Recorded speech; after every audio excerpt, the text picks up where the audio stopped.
ओम नमो भगवते वासुदेवाय। ओम नमो भगवते वासुदेवाय। ओम नमो भगवते वासुदेवाय। ओम अज्ञानतिमिरान्धस्य ज्ञानञ्जनशलाकया चक्षुरुन्मिलितं येन तस्मै श्रीगुरुवे नमः। श्रीचैतन्यमनोभीष्टं स्थापितं येन भूतले स्वयं रूपं कदामहिमं ददातु शब्दान्तिकम्। वन्देऽहं श्रीगुरुश्रीकमलं श्रीगुरुवैष्णवांश्च श्रीरूपसागरजातं सहगण रघुनाथान्वितान्तं सजीवं सावधूतं सावभूतं प्रजनं श्रीकृष्णचैतन्यदेवं श्री राधा कृष्ण पादान सहगण ललिता श्री विशाखान्वितांश्च। हे कृष्ण करुणा सिंधु दीन बंधु जगतपते गोपेश गोपिका कांत राधा कांत नमस्तुते। तप्त कांचन गौरांगी राधे वृंदावनेश्वरी वृषभानुसुते देवी प्रणमामि हरिप्रिये। नमः विष्णुपदाय पृष्ठपृष्ठाय भूतले श्रीमते भक्ति वेदांत स्वामिनि इति नामिने। नमस्ते सरस्वती देवे गौरवाणी प्रचारिणी निर्विशेष शून्यवादी पाश्चात्य देश तारिणी। जय श्री कृष्ण चैतन्या प्रभु नित्यानंदा श्री अद्वैत गदाधर श्रीवासादि गौर भक्त वृंदा। हरे कृष्णा हरे कृष्णा कृष्णा कृष्णा हरे हरे हरे राम राम राम हरे हरे। हरे कृष्णा कृष्णा कृष्णा हरे हरे हरे राम राम राम हरे हरे। हरे कृष्णा कृष्णा कृष्णा हरे हरे हरे राम राम राम हरे हरे। हरे कृष्णा सभी को दर्शन सभी बोलेंगे हरे कृष्णा। कृष्णा। तो आज हम लोग चलते हैं ज्ञान योग। कोई बताएगा योग क्या होता है? व्हाट इज योग? आपको अनम्यूट करके बता सकते हैं योग क्या होता है?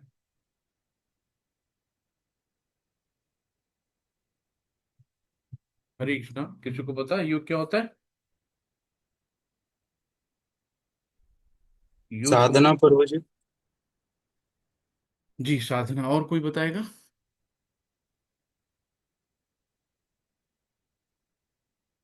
योग का मतलब होता है जोड़, है ना? जैसे दो और दो का योग कितना होता है? चार। तो वैसे भगवान से जो हम अपना ध्यान लगाते हैं, है ना, तो ज्ञान और योग, तो ज्ञान के द्वारा भगवान को हम भजते हैं, उनसे ध्यान करते हैं उनका। तो यानी कि योग मतलब जुड़ना, है ना? तो आत्मा का परमात्मा से जुड़ना योग कहलाता है।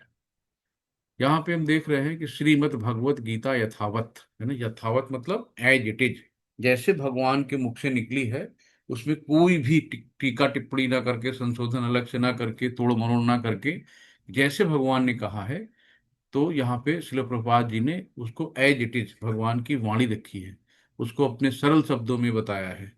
तो उसमें कोई काट छांट ना करके जो भी है, जैसे बहुत सी गीता भाष्य लिख रहे हैं, उसमें क्या कर रहे हैं, अपने शब्द डाल के उसका अर्थ का अनर्थ कर दे रहे हैं, है ना? तो वो सब चीज़ों से हमें बचना है। एक से एक यूट्यूब में मोटिवेशनल चैनल चला रहे हैं, गीता के नाम पे बहुत अच्छे से धन कमा रहे हैं, है ना, उसको तोड़ मरोड़ के अपनी बातों बता रहे हैं, मैनेजमेंट गुरु बन रहे हैं गीता को ले लेके। तो वो सब नहीं करना है। तो हमें भगवान की गीता जो भगवान के मुख से निकली है, एज इट इज पढ़नी है और एज इट इज ही सुननी है। उसमें कोई भी अलग से तोड़ मरोड़ नहीं करना उनके शब्दों में।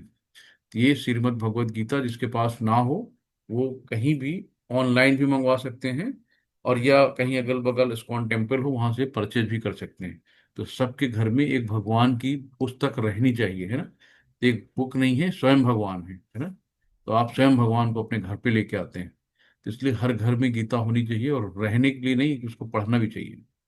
हम्म। तो समझ लो जैसे हम लोग गंगा नहाते हैं, ये भी गंगा है। हम्म।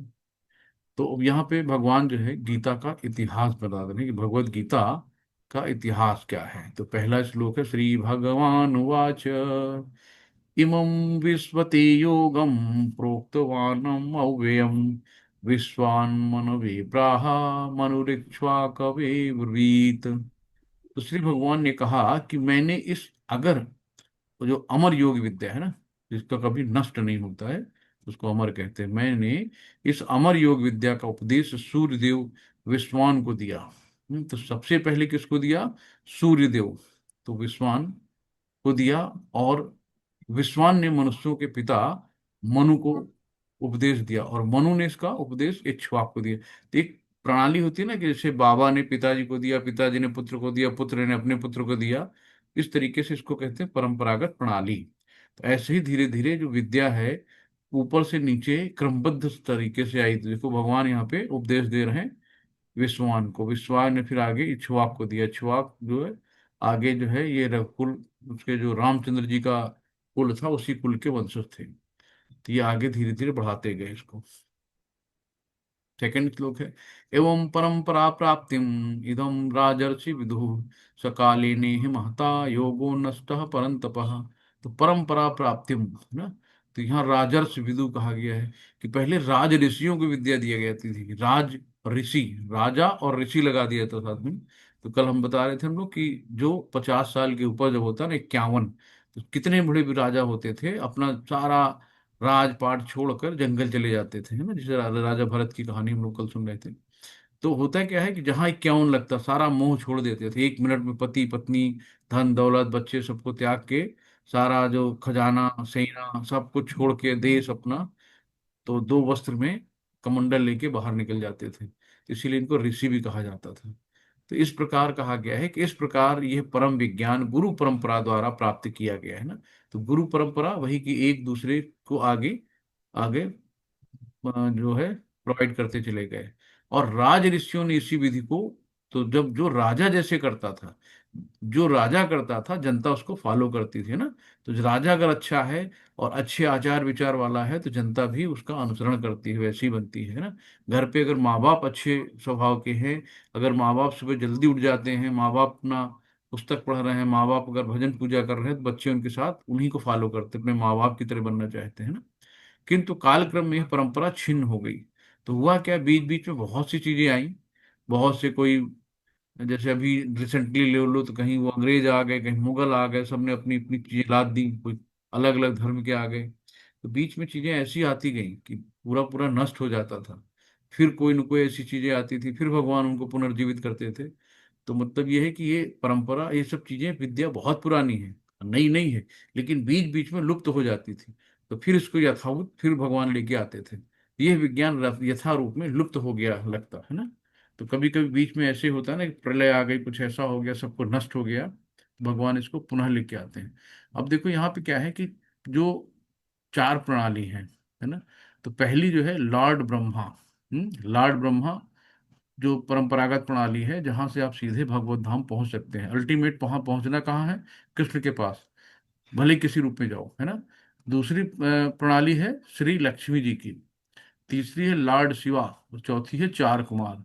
तो जो लॉर्ड ब्रह्मा हैं ये माधवाचार्य जी हैं। तो गौड़ी वैष्णव जो परंपरा है जहाँ पे इस्कॉन हम लोग फॉलो करते हैं, तो हम लॉर्ड ब्रह्मा यानी माधवाचार्य की प्रणाली को फॉलो करते हैं यहाँ से, है ना। और आपने देखा होगा जो रामानुजाचार्य जी हैं, जो जिनके ब्लाइंड हैं ना, अभी टीवी पे देखा होगा, काफी अच्छा उनका भी रहता है। तो वो श्री लक्ष्मी जी के ग्रुप के हैं, उनको रामानुजाचार्य कहते हैं। और एक जो है लॉर्ड शिवा, ये जो विष्णु स्वामी हैं, साउथ में देखो सब पद्मनाम स्वामी, विष्णु स्वामी जो होता है ना, साउथ में जो जितने भी टेम्पल वगैरह होते हैं, तो विष्णु स्वामी परंपरा लॉर्ड शिवा के उसमें गुरु परंपरा प्रणाली में है। और देखा होगा निम्बकाचार्य का, काफी देखा होगा आपने। तो 4 कुमार जो है निम्बकाचार्य का है, ये श्रुति वगैरह, ये निम्बकाचार्य ग्रुप ये है। तो इस तरीके से ये चारों प्रमाणिक हैं, है ना। तो चारों प्रमाणिक हैं, चारों भगवान श्री कृष्ण से जुड़ी हैं, यहीं से आई हैं, और चारों के माध्यम से हम सीधे भगवत धाम पहुंच सकते हैं।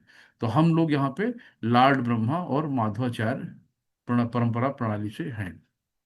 यहाँ पे देखो दिया गया है कि भगवान श्री कृष्ण से इक्ष्वाक को मिली, विश्वान को मिली, विश्वान से स्वाक को मिली, स्वाक से मनु को, मनु से नारद, से मनु को, मनु से धीरे धीरे ऐसे करते ही पांचों गुरु हैं, है ना। तो जो जगन्नाथ बाबा हैं, और फिर ये सरस्वती सिद्धांत ठाकुर ठाकुर बाबा हैं, गौर किशोर बाबा हैं, सरस्वती सिद्धांत बाबा हैं, प्रभुपाद जी हैं। तो इस तरीके से धीरे धीरे उनसे फिर धीरे हम लोगों को मिली।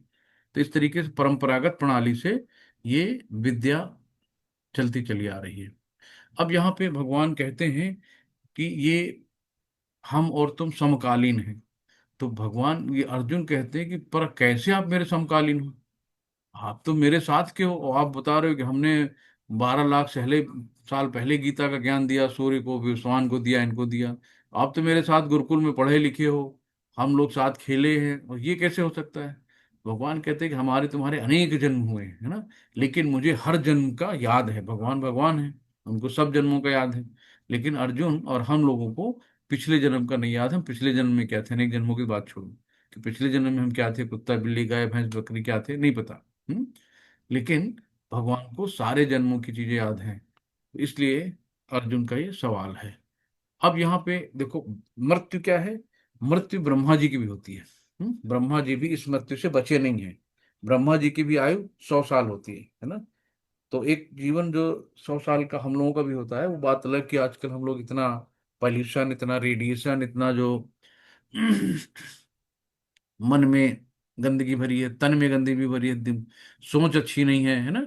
बाकी चारों तरफ मोबाइल और लैपटॉप, है ना, रेडिएशन में रहते हैं हम लोग, इतने ज्यादा 5G 4G नेटवर्क चल रहे हैं चारों तरफ।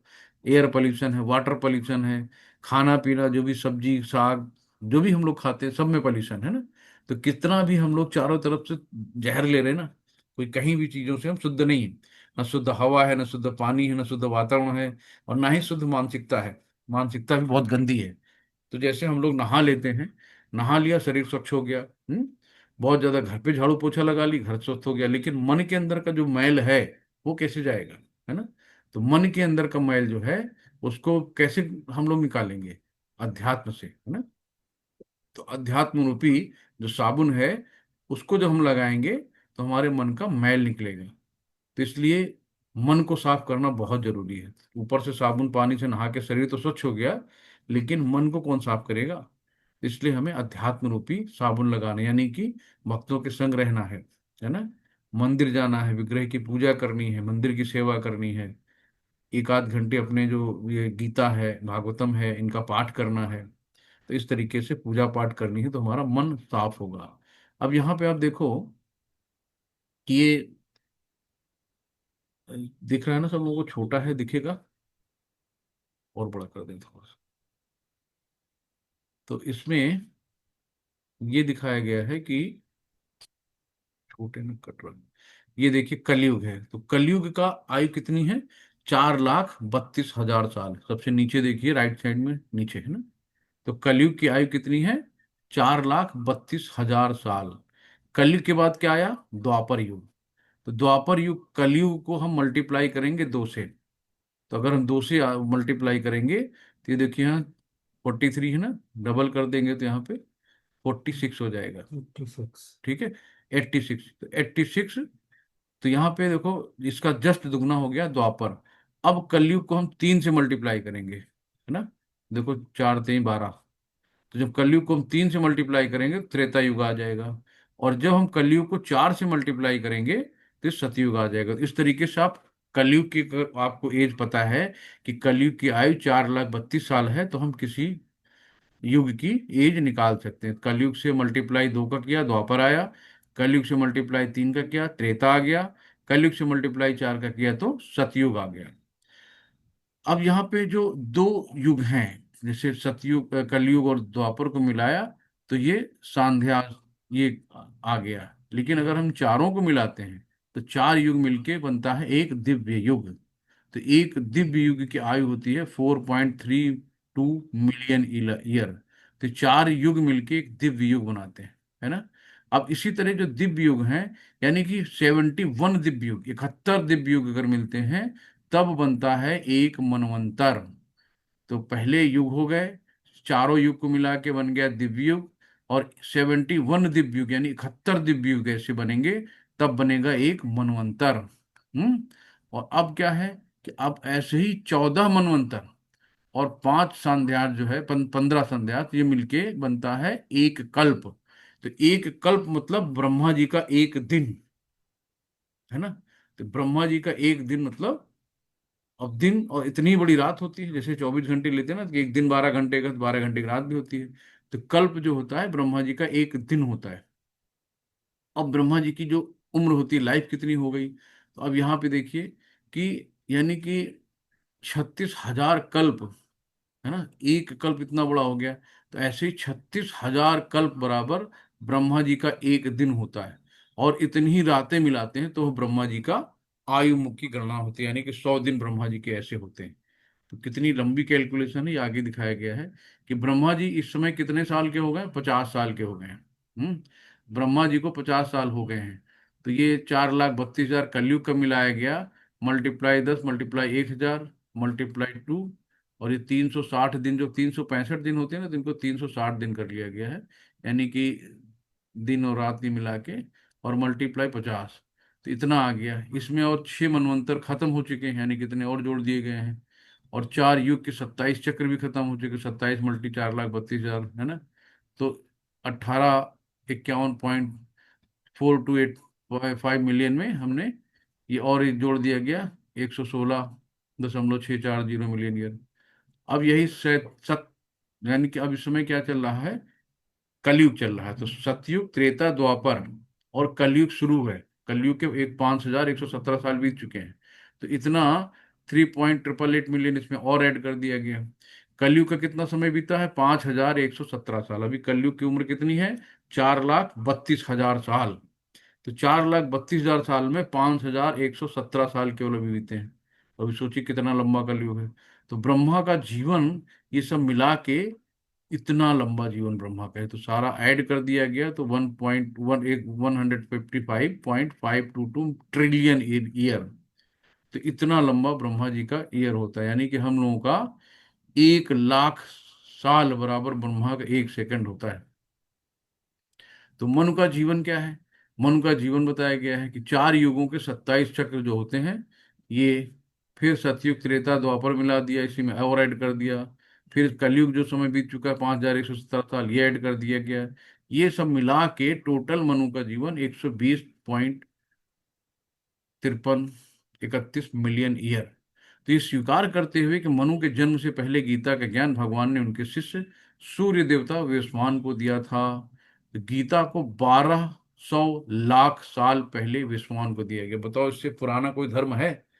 अगर इस्लाम को देखें तो 1,400 साल पहले आया, बौद्ध को देखें 500 साल पहले आया, और क्रिश्चियन को देखें तो 2,500 साल पहले आया। सनातन धर्म को देख लिया, यानी कि जो कलयुग में, अगर ये जो गीता जो भगवान कृष्ण ने अर्जुन को सुनाई थी तो 5,000 साल पहले सुनाई थी। तो ये 5,000 तक तो याद है हमें कि हाँ चलो ये सही है। लेकिन एक्चुअल में कब आई, 1,200,000,000 यानी 12 करोड़ साल पहले विश्वान को दिया गया था ज्ञान। इससे पुराना कोई शास्त्र है क्या? तो गीता धरती पर आई, कब आई, त्रेता युग की शुरुआत में भगवान ने इस विद्वान को, विश्वान ने मनु तक पहुंचाया। मनु मानव जाति के पिता, है ना। मनु जो है हम लोगों के पिता है एक तरह से, वंशज। तो पिता होने के नाते अपने पुत्र महाराज इक्ष्वाक को दिया, जो इस पृथ्वी ग्रह के राजा थे और रघुवंश के पूर्वज। रघुवंश में भगवान रामचंद्र जी प्रकट हुए थे, जिसमें भगवान रामचंद्र जी प्रकट हुए। इसलिए भगवत गीता मानव समाज में इक्ष्वाक के समय से अस्तित्व में है। तो त्रेता और द्वापर, है ना, यानी 4,32,000 कलयुग का है, और ये सब मिला दिया गया तो 21,60,000 हो गया। टाइम इलैप्स इन कलयुग। तो कलयुग का अगर कितना समय बीत चुका है, 5,117 साल। तो कलयुग, अब यानी कि गीता पृथ्वी पर कब आई, तो 20 लाख साल पहले पृथ्वी पे गीता आई। तो सोचिए कि पृथ्वी पे गीता आए हुए 20 लाख साल हो गया। इससे पुराना कोई धर्म है?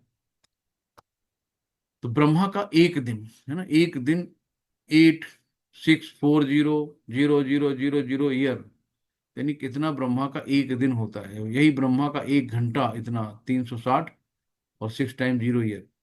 ब्रह्मा का 1 मिनट, यानी कि ये 60 लाख साल जो है ब्रह्मा का 1 मिनट होता है। तो ब्रह्मा का 1 सेकंड बराबर 1 लाख साल, है ना। तो 1 लाख साल बराबर ब्रह्मा, जो हम लोगों का 1 लाख साल होता है, ब्रह्मा का 1 सेकंड होता है। जैसे कि वही ना कि एक मच्छर अगर कहे यार ये आदमी, ये लोग कितना जीते हैं, है ना, तो हम लोग जैसे मच्छर ब्रह्मा जी के सामने उससे कीड़े मकोड़े भुन गए कि आज पैदा हुए कल मर गए, तो वही है। तो हम लोगों का 100 साल मच्छर और भुनगों को लगता हो गया तो बहुत लंबा जीता है। इसी तरीके से ब्रह्मा जी का 1 सेकंड बराबर हम लोगों का 1 लाख साल होता है ना। तो यहाँ पे मृत्यु सबकी है, ब्रह्मा से लेके मनुष्य कोई भी यहाँ पे जिंदा नहीं रह सकता। आज नहीं तो कल उसको मरना ही है।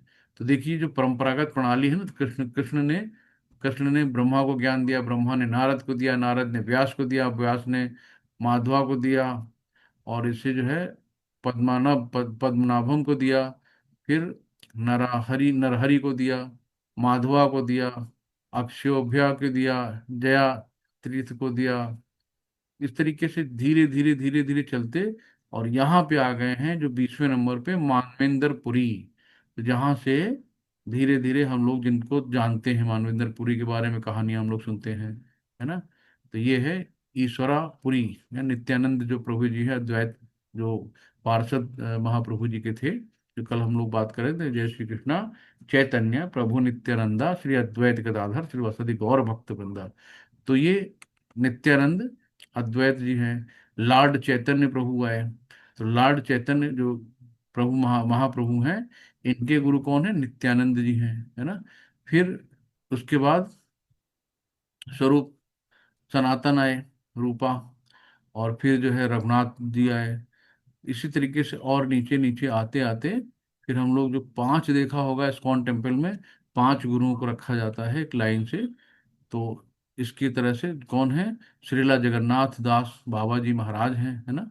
उसके बाद आते हैं श्रीला भक्ति विनोद ठाकुर जी आते हैं, फिर श्रीला गौर किशोर दास बाबा जी आते हैं महाराज, और फिर सीधे भक्ति वेदांत सरस्वती महाराज जी आते हैं, और फिर अपने प्रभुपाद जी आते हैं लास्ट में। तो इस तरीके से देख रहे हैं ना कि कृष्ण की जो श्रृंखला चली आ रही है, तो उस श्रृंखला में ये प्रमाणिक है। ऐसे नहीं कि चलते फिरते किसी को गुरु बना लिया। अब क्या प्रमाण है भाई, गुरु जी हैं, गुरु जी ठीक है, लेकिन कैसे गुरु हैं, क्या प्रमाण है। तो हमें क्या करना, प्रमाणिक गुरु की शरण में जाना है। आखिरी में 32वें नंबर पर ऐसी भक्ति वेदांत सरस्वती स्वामी शिल प्रभुपाद जी आते हैं, है ना, अभयाचरणाविंद अभय। तो इस तरीके से ये गुरु परंपरा प्रणाली की बात हो गई।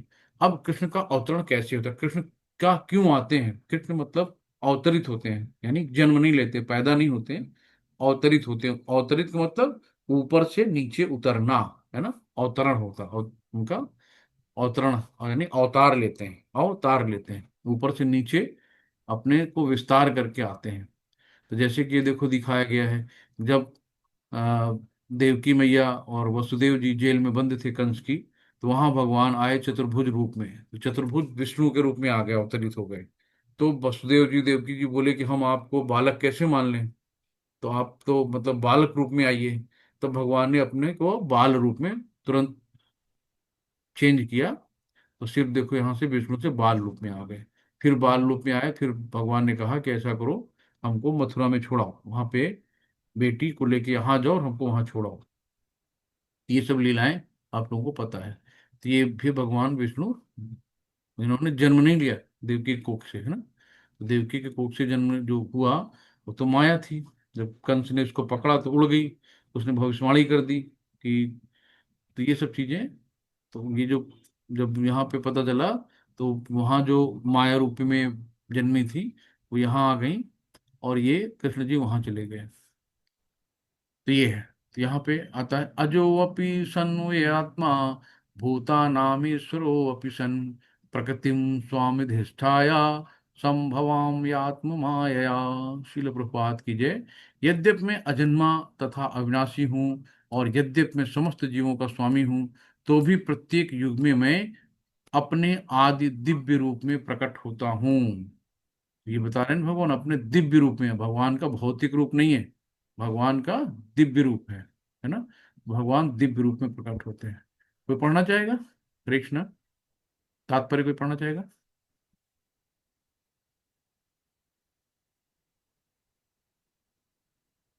हरे कृष्णा तात्पर्य कोई पढ़ना चाहेगा? अनम्यूट तो नहीं कर पा रहे हैं?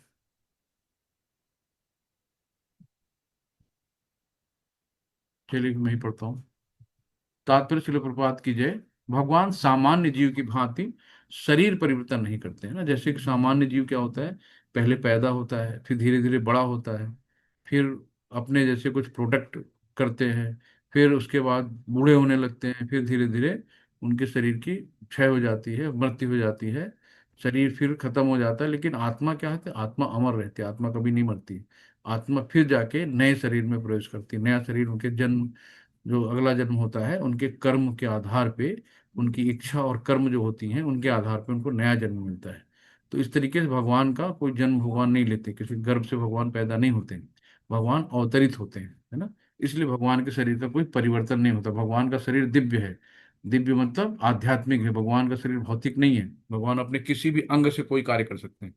अपने हाथ से देख सकते हैं, अपने पैर से खा सकते हैं, अपने आंखों से किसी का शिकार कर सकते हैं, किसी को मार भी सकते हैं। मतलब उनके हर अंग से कोई भी काम कर सकते हैं। उनका शरीर आध्यात्मिक है, भौतिक नहीं है, दिव्य है। तो इस तरीके से इस जन्म में बद्ध जीव का एक प्रकार का शरीर हो सकता है, किंतु अगले जन्म में दूसरा शरीर रहता है। तो जैसे हम लोगों का आज पता नहीं कल कौन सा शरीर था, आज क्या मुझे नहीं पता, है ना, बदलता रहता है। तो भौतिक जगत में जीव का कोई स्थायी शरीर नहीं होता, अपितु वो एक शरीर से दूसरे शरीर में देहांतरण करता है ना। अपनी इच्छा और अपने कर्मों के अनुसार वो अगला जन्म पाता है। किंतु यहाँ पे और क्या है, अगर आप अपनी इच्छा कर्म के अनुसार से अगला जन्म पा रहे हैं ना, आपकी कोई इच्छाएं रह गई, तो इच्छा पूरी करने के लिए आपको ऐसा शरीर मिलता है। बहुत लोगों को भोग की इच्छा रह जाती है, तो लगा अगला अगला जन्म बंदर का मिल गया। बहुत जनों की जो तृप्ति रह जाती है, मतलब ये नहीं खा पाए वो नहीं पाए, अगला जन्म बकरी का मिल गया। तो इधर उधर मुंह मारते रहो। तो इस तरीके से हमारी जो इच्छाएं होती हैं और हमारे कर्म होते हैं, उस हिसाब से हमें जन्म मिलता है। लेकिन भगवान ने एक ऑप्शन रखा है, सर्वधर्म परित्याजम माम एकम शरणम भजम अहम त्वाम सर्व पापेभ्यो मोक्ष्यसि मामि मा शुचि। सारे धर्म त्याग के मेरी शरण में आ जाओ, मैं तुम्हें सारे पापों से माफ कर दूंगा, डरो मत, है ना। तो भगवान की शरण में जाते हैं हम लोग और भगवान की भक्ति करते हैं, तो फिर हमें इस दोबारा जन्म मृत्यु के चक्कर में नहीं आना पड़ता है। सीधे भगवत धाम जाते हैं और भगवान के साथ उनकी लीलाओं का भाग बनते हैं। तो इस तरीके से हम लोग, सबसे सरल विधि है भक्ति। हरे कृष्णा कृष्णा कृष्णा हरे हरे, हरे राम राम राम हरे हरे। तो भगवान का नाम कलयुग केवल नाम आधारा, सुमिर सुमिर जग उतरे पारा। तो अगर हमें जन्म मृत्यु के चक्र में दोबारा नहीं आना है, फिर से हमें इस दुखालय शाश्वतम में नहीं आना है, यहाँ पे कोई सुखी नहीं है। आप एक मोची रिक्शे वाले से लेके ट्रम्प हैं, पुतिन हैं, मोदी हैं, है ना, जितने भी आप जानते हो, अंबानी अदानी, कोई भी चाहे जितना बड़ा हो, कोई सुखी नहीं है। जो जिस पाव स्तर में वहीं से दुखी है, उसको कोई ना कोई दुख है, कोई ना कोई टेंशन है। कोई ये कहो एकदम सुखी कोई है ही नहीं, क्योंकि यहाँ पे ये पृथ्वी लोक में कोई सुख है ही नहीं। ये सब हमें दिखावा लगता है ना। हमको लगता है हमसे ज्यादा वो सुखी, उनको अब उसके घर पे जाके देखो ना एक बार, जिसको आप जानते हो कि हमसे ज्यादा सुखी है, एक बार उसकी पर्दा झांक के देखो घर का, तो पता चलेगा अरे तो हमसे भी बेकार है ना। तो जो जहाँ वहीं दुखी है। तो यहाँ पे कोई सुख नहीं, तो हमें यहाँ से निकलना है ना। तो हमें निकलना है, भगवत धाम जाना है।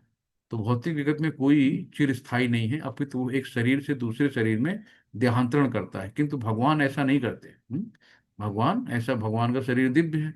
भगवान को अपना ये तो है नहीं कि जन्म मृत्यु जरा व्याधि आएगी। जब वे प्रकट होते हैं, है नहीं, अवतरित होते हैं, तो अपनी अंतरंगा शक्ति से वे अपने उसी आद्य शरीर में प्रकट होते हैं। दूसरे शब्दों में, श्री कृष्ण इस जगत में अपने आदि शाश्वत स्वरूप में दो भुजाओं बांसुरी धारण किए अवतरित होते हैं। यानी कि जो भगवान का आदि, आदि मतलब उससे पहले कोई चीज ना हो, है ना। आरंभ जो होता है, सबसे शुरुआत आदि। तो आदि क्या मतलब, भगवान द्विभुज श्याम सुंदर स्वरूप में आते हैं। द्विभुज श्याम सुंदर बांसुरी धारण किए आते हैं। यद्यपि वे अपने उसी दिव्य शरीर में प्रकट होते हैं और ब्रह्मांड के स्वामी होते हैं, है ना। सारे ब्रह्मांड के स्वामी कौन है, भगवान है। तो भी ऐसा लगता है कि वो सामान्य जीव की भांति प्रकट होते हैं। अब जब सामान्य कृष्ण बन के आए थे, तो उनको क्या कहते हैं, एक ग्वाले, एक फलाना, है ना, ये छलिया है, ये है, कितना कितना लोग कहते थे उनको सामान्य। दुर्योधन है और जो भी उनके साथ में थे, सब उनको भगवान मानते ही नहीं थे, है ना। सब उनको ऐसे बुलाते थे। इस तरीके से सामान्य रूप में थे, उनके साथ खेलते थे, गैया चराते थे, है ना, लीलाएं करते थे।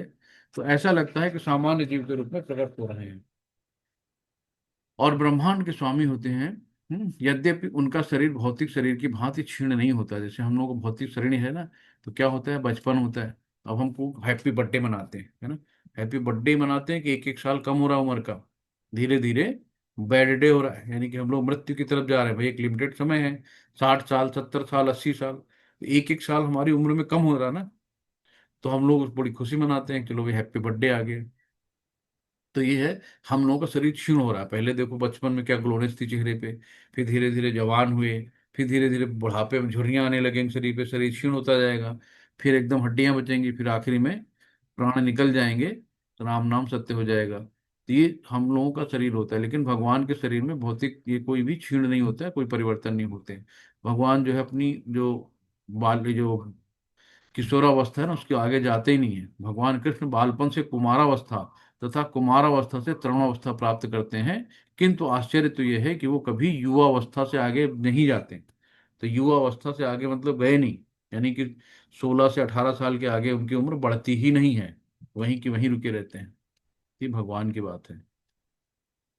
और फिर क्या होता है, कृष्ण का अवतरण कब होता है ना, भगवान कब अवतार लेते हैं, इसके बारे में बताया गया है। तो कब होते हैं, ये वाला श्लोक तो सब लोगों को याद ही होगा, अगर जो महाभारत टीवी पे सीरियल चलता था ना, यदा यदा हि धर्मस्य ग्लानिर्भवति भारत अभ्युत्थानम धर्मस्य तदात्मानं सृजाम्यहम्। हे भरतवंशी, जब भी और जहां भी धर्म का पतन होता है और अधर्म की प्रधानता होने लगती है, तब तब मैं अवतार लेता हूं। भगवान ये कह रहे हैं कि जहां भी धर्म का पतन होता है, यदा यदा ही धर्मस्य ग्लानिर्भवत भारत, तो जहां अधर्म की प्रधानता होती है, धर्म का नाश होने लगता है, अभ्युत्थानाम धर्मस्य तदा आत्मानं श्यामहम, तब भगवान अवतार लेते हैं। तो भगवान फिर धर्म को बसाने और अधर्म का नाश करने और अपने भक्तों को आनंद देने के लिए आते हैं। तो कृष्ण का अवतरण क्या है ना, कृष्ण का जो अवतरण है वो क्या है, तो इसमें कहते हैं, परित्राणाम साधूनाम विनाशाय च दुष्कृताम धर्म संस्थापनार्थ संभवानी युगे युगे। भक्तों का उद्धार करने, दुष्टों का विनाश करने तथा धर्म से फिर से धर्म की स्थापना करने के लिए मैं हर युग में प्रकट होता हूँ। तो अलग अलग हो ना, जब जब होए धर्म की हानि, बाढ़े अधम अघम अगवानी। तो जब जब धर्म की हानि होती है और धर्मी लोग जब जब जितना बढ़ते हैं, तब भगवान का अवतरण होता है, अवतरित होते हैं, ऊपर से नीचे आते हैं, अवतार लेते हैं। शिल प्रभुपाद कीजिए, भगवान के ऐसे अनेक अनुचर हैं, भगवान के ऐसे अनेक अनुचर हैं जो असुरों का संहार करने में सक्षम हैं, किंतु भगवान तो अपने उन निष्काम भक्तों को तुष्ट करने के लिए विशेष रूप से अवतार लेते हैं, जो असुरों द्वारा निरंतर तंग किए गए। देखो भगवान क्या है ना, जब ममई वांश जीव लोको जीव भूता सनातन, हर दिल में भगवान, हर हृदय में भगवान है। तो जब चाहे भगवान एक सेकंड में हार्ट अटैक करें, काम खत्म। तो केवल मारने के लिए थोड़ी आते हैं, किसी को ऐसे मार देंगे, झटके में इशारा करेंगे मर जाएगा वो। तो उसको भगवान को उनमें अवतार लेने के लिए क्या करने के, उनको मारने के लिए थोड़ी आते हैं। वो आते हैं अपने भक्तों को, जो भक्त बहुत परेशान हो चुके हैं, दुखी हो चुके हैं, भक्तों को आनंद देने के लिए आते हैं, है ना। असुरों को तो कैसे भी मार सकते हैं, किसी भी तरीके से मार सकते हैं। तो उनका मेन मकसद होता है कि अपने भक्तों को आनंद देना, है ना। तो असुर भक्त को तंग करता है, भले ही वो उसका सगा संबंधी क्यों ना हो। यद्यपि प्रहलाद महाराज हिरण्यकश्यप के पुत्र थे, किंतु तो भी वो अपने पिता द्वारा उत्पीड़ित थे।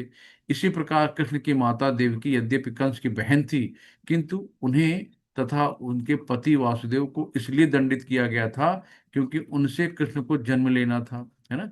तो ये सब चीजें नारद मुनि जैसे कहते हैं ना, कि नारद मुनि जाके, अरे देखो वहां पे तो ऐसा हो रहा है, जाके कंस को बताया कि देखो तुमने छोड़ तो दिया है देवकी को, कि भाई देवकी ने कहा कि इनका 8वां पुत्र मारेगा ना, तो पहले को क्यों मार रहे हो, दूसरे को क्यों मार रहे हो, तीसरे को क्यों मार रहे हो, 8वां जब आएगा तो 8वां हम आके आपको दे देंगे, तो अभी क्यों मारे दे रहे हो।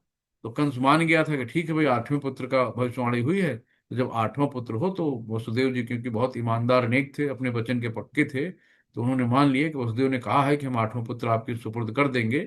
तो कंस मान गया था। लेकिन नारद मुनि गए, नारायण नारायण नारायण, अरे कहीं कंस तुम क्या यार गड़बड़ कर रहे हो। भाई गिनती आठवें की नीचे से ऊपर की करो या ऊपर से नीचे करो, ये तो नहीं पता ना कि नीचे से आठवां होगा कि ऊपर से आठवां होगा। अब कंस बड़ा कंफ्यूज हो गया कि हाँ बात तो सही यार।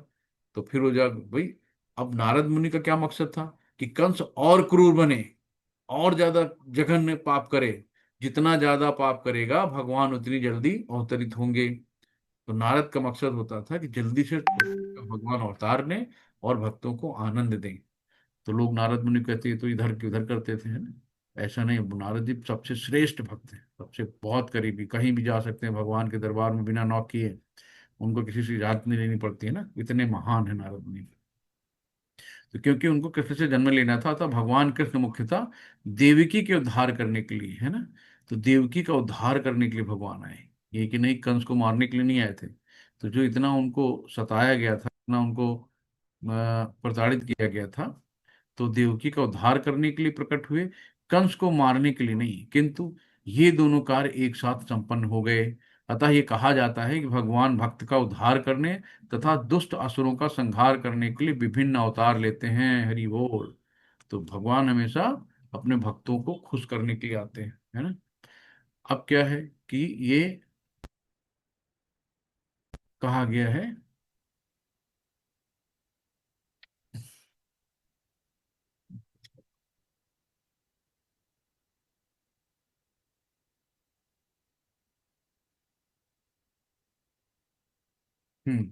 कृष्ण को जानने का क्या लाभ है। अगर हम भाई कृष्ण को जानने से हमारा क्या लाभ, हम क्यों कृष्ण को जाने, है ना। हर आदमी के इतने क्वेश्चन होते हैं। तो यही बताया कि कृष्ण को जानने का क्या लाभ है। इस श्लोक में बताया गया है कि जन्म कर्म च मे दिव्यम एवं यो वित्त तत्वतः त्यक्ता देहि पुनर्जन्म नैति मामेति सोर्जुन। तो जन्म और कर्म च मे दिव्यम, तो इसमें कहा शिल प्रभात कीजिए, हे अर्जुन, जो मेरे आविर्भाव तथा कर्मों की दिव्य प्रकृति को जानता है, वो इस शरीर को छोड़ने पर इस भौतिक संसार में पुनः जन्म नहीं लेता, अपितु मेरे सनातन धाम को प्राप्त होता है। हरि बोल। तो भगवान स्वयं बता रहे हैं कि हमको जानने का क्या लाभ है। अगर हमको जान गए, हमारे आविर्भाव कर्मों की दिव्य प्रकृति जो है हमारी, इसके बारे में जान गए, भगवान क्या है, भगवान कौन है, भगवान की क्यों हम पूजा करें, अगर ये सब आप जान गए, तो जब ये शरीर छोड़ेंगे तो सीधा भगवत धाम से भगवान का रथ आएगा और आपको भगवत धाम लेके जाएगा। तो भगवान का सनातन धाम को प्राप्त होंगे, यानी भगवत धाम जाएंगे। फिर से दोबारा इस दुखालय शाश्वतम में आपको वापस नहीं आना पड़ेगा, यानी कि इस धरती में दोबारा कोई जन्म नहीं लेना पड़ेगा। भगवान के साथ उनकी दिव्यमयी प्रेमामयी भक्ति करते हुए उनके साथ उनकी लीलाओं का आनंद लेना होगा। भगवान की ही तरह आपको शरीर मिलेगा, है ना। भगवान की तरह सब कुछ आपको रहेगा, बस थोड़ा सा अंतर रहता है, और सब कुछ भगवान की तरह रहता है। इतना ऐश्वर्य आनंद मिलता है वहां पे। तो यहाँ पे फिर से हमें दुखालय में लौटना नहीं पड़ेगा अगर हम भगवान के बारे में जान गए। तो सबसे सरल विधि कलयुग में सिर्फ भक्ति। अब कृष्ण और हमारे बीच अंतर। तो कृष्ण और हमारे बीच में क्या अंतर है बताओ। वो भी, उनके भी दो हाथ पैर हैं जो दिखते हैं ना, कृष्ण रूप में आए थे मथुरा वृंदावन में। हम लोग भी वैसे हैं, लेकिन कृष्ण का स्वरूप आध्यात्मिक है ना। उनका कभी कोई चीजों का नष्ट नहीं होता, अपने हर एक अंग से कोई भी काम कर सकते हैं। हम लोग यहाँ दीवार के बाहर नहीं देख सकते, दीवार के पीछे क्या है। हम लोगों की अपूर्ण इंद्रियां हैं। भगवान पूर्ण है। ओम पूर्णमदः पूर्णमिदं पूर्णात् पूर्णमुच्यते पूर्णस्य पूर्णमादाय पूर्णमेवावशिष्यते। भगवान पूर्ण है ना। हम क्या है, उनके अंश हैं। तो अंश को क्या करना है, भगवान की यानी पूर्ण की सेवा करना है। तो भगवान पूर्ण है, वो अपने किसी भी अंग से कोई भी कार्य कर सकते हैं। तो इसलिए उनका जो है आध्यात्मिक शरीर है। और हमारा स्वरूप अस्थाई है, आज है कल नहीं है। पता नहीं, आज हम बोल रहे हैं कल हार्ट अटैक हो गया, अरे अभी तो कल बात हो रही थी, अचानक क्या हो गया, रोड एक्सीडेंट हो गया, कुछ भी हो सकता है। तो कल के बारे में क्या, एक सेकंड के बारे में नहीं पता। तो हमारा स्वरूप अस्थाई है, और हम माया द्वारा नियंत्रित करते हैं ना। तो माया के वशीभूत होते हैं। माया कब, जो माया ठगनी है, कब हमारा दिमाग खराब कर दे, कब चकाचौंध में हम घूम जाएं, है ना। तो माया क्या है, भगवान की दासी है, यानी भगवान माया के कंट्रोलर हैं। और हम माया माया हमें कंट्रोल करती है। पता नहीं कब कौन सा खूबसूरत चीज दिख जाए उसके पीछे हम लोग लग जाएं। कब कहाँ हमारा मन भ्रमित हो जाए, अच्छा इतने पैसे ले लो, एक काम कर दो, लाओ भाई पैसे दे दो, है ना। कब हमारा चरित्र गिर जाए, कब हमारा मन खराब हो जाए। तो ये सब माया है। तो माया कब अपने हक कर लेगी हमें नहीं पता। अगर हम भगवान की भक्ति करेंगे तो फिर माया क्या है? माया, कृष्ण माया के नियंत्रक है। कंट्रोलर माया कौन है? भगवान। जब भगवान की सेवा करेंगे तो माया हमें टच नहीं करेगी, माया हमें भ्रमित नहीं करेगी, जानती है कि ये भी भगवान का भक्त है और हम भी भगवान के भक्त हैं, दोनों लोग गुरु भाई हो गए। ये कह रहे हैं, ये यथा मा प्रपद्यन्ते तास्थैव भजाम्यहम, मम वर्तमान वर्तन्ते मनुष्या पार्थ सर्वसः। तो जिस भाव से, भगवान कहते हैं ना, जिस भाव से, है ना, कोई जिस भाव से, जैसी जिसकी भावना, जिसकी जैकी रही भावना जैसी, प्रभु मूरत देखी तिन जैसी। आप किसी भी भाव से, है ना, सारे लोग मेरी शरण ग्रहण करते हैं, उसी के अनुरूप मैं उन्हें फल देता हूं। हे पार्थ, प्रत्येक व्यक्ति सभी प्रकार से मेरे पथ का अनुगमन करता है। तो हमें क्या करना है? भगवान को जैसे भी हम लोग याद करें, जैसे कि कुछ लोग हैं कि भाई रामचंद्र जी की भक्ति करते हैं, भगवान कहते हैं ठीक है। कुछ लोग शंकर जी की भक्ति कर रहे हैं, कुछ किसी की भक्ति कर रहे हैं, किसी भाव से, किसी भाव से, लेकिन अल्टीमेट भगवान कहते हैं कि डायरेक्ट इनडायरेक्ट आप हमारी ही पूजा कर रहे हो। तो जिस भाव से जा रहे हो, भगवान, जैसे कि अब कंस है, कंस भगवान से नफरत करता था, इसको कैसे मारना है, कैसे क्या करना है। तो दिन रात कृष्ण कृष्ण कृष्ण कृष्ण कृष्ण को कैसे मारना है, क्या करना है, रातों दिन कृष्ण कृष्ण कृष्ण। लेकिन नाम तो लेते थे भगवान का। भले ही उनका अनुकूल ना होकर प्रतिकूल प्रतिक्रियाएं थी कि उनको क्या करना, भगवान से लड़ाई करनी, लेकिन फिर भी भगवान का नाम लेते थे।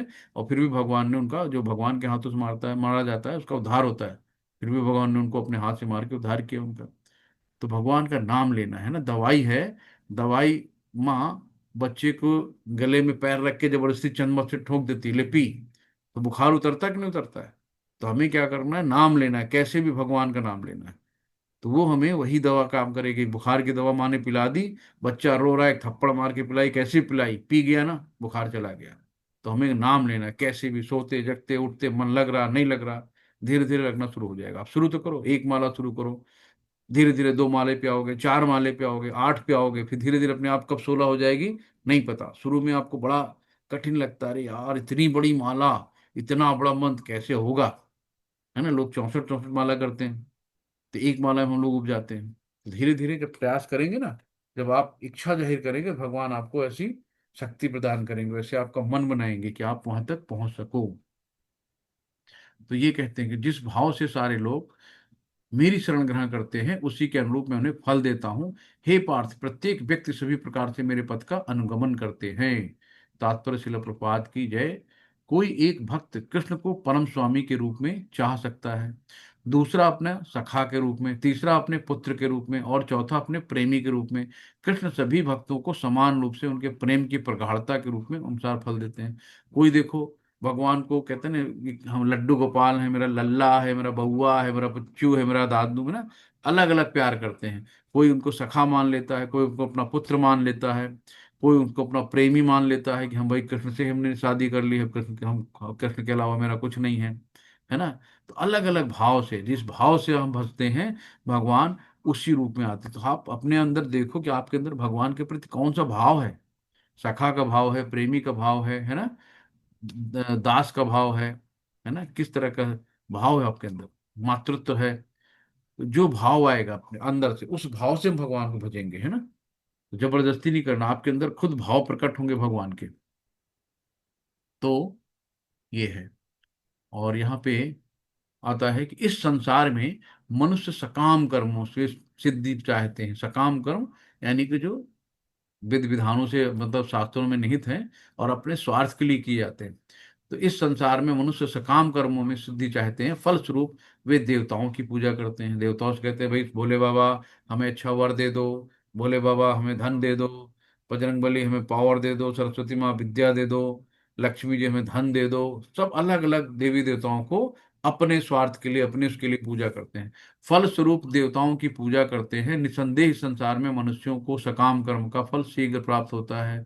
तो भाई वही हाल है कि आपका बेटा घर पे है और आपके यहाँ कोई मिलने वाला आया, तो बेटा ने कहा मुझे चॉकलेट चाहिए, मुझे कुरकुरे चाहिए, तो उसको, बेटे को नुकसान कर रही है, फायदा कर रही है, मतलब नहीं, जाके दौड़ के दिला देगा, है ना।